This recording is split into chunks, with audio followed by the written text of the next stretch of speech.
Hi this is Lokesh Bruce Lee. అసలు మన సొసైటీకి ఏమవుతుందో అర్థం అవ్వట్లేదు. ఎందుకంటే రోజు రోజుకి మనిషి ఎంతలా దిగజారిపోతున్నాడంటే, నేను ఈ వీడియోలో ఒక 2 ఇన్సిడెంట్స్ చెప్తాను. ఆ 2 ఇన్సిడెంట్స్ చూసాక మీకే అర్థమవుతుంది మనిషి ఎంతలా దిగజారుతున్నాడా అని. ఫస్ట్ ఇన్సిడెంట్ మన తెలంగాణలో జరిగింది. ఒక అబ్బాయి ఏమో ఒక అమ్మాయి దగ్గరికి వెళ్ళి ప్రపోజ్ చేశాడు.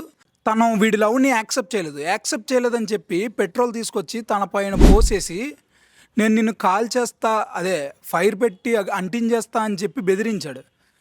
అక్కడున్న పబ్లిక్ అంతా వచ్చి వాడిని 2 కొట్టి అదుపులోకి తీసుకున్నారు. అది వేరే విషయం. మొత్తానికి ఇష్యూ అయితే రిసాల్వ్ అయింది.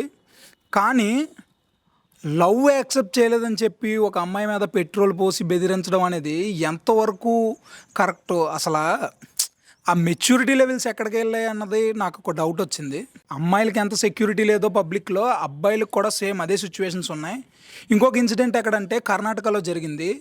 ఒక పెళ్ళైన 2 దంపతులు, భార్య ఏమో భర్తని తన కిడ్నీ అమ్మేయాలని చెప్పి చాలా ఫోర్స్ చేసింది.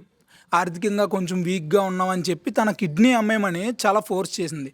ఆల్మోస్ట్ ఒక 6 months వరకు అలా ఫోర్స్ చేస్తూ ఉండగా ఇంకా హస్బెండ్ ఆ కిడ్నీ అయితే అమ్మేశాడు.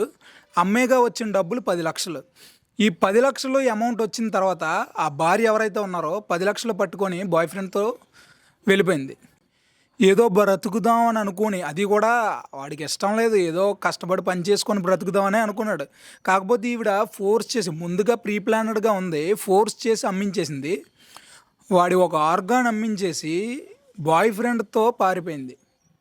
ఇక్కడ అసలు హ్యుమానిటీ అన్నది ఎక్కడికి వెళ్ళిందో అర్థం అవ్వలేదు. ఈ 2 ఇన్సిడెంట్స్ చదివిన తర్వాత నాకు ఒక్కసారిగా ఏంటి సొసైటీ, మనిషి ఎంతలా దిగజారిపోయాడా?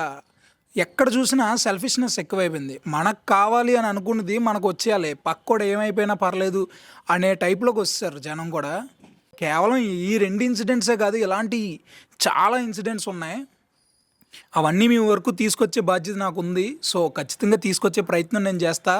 మీ వంతు సహాయం మన వీడియోకి ఒక లైక్ చేయండి, అలాగే సబ్స్క్రైబ్ చేసుకోండి.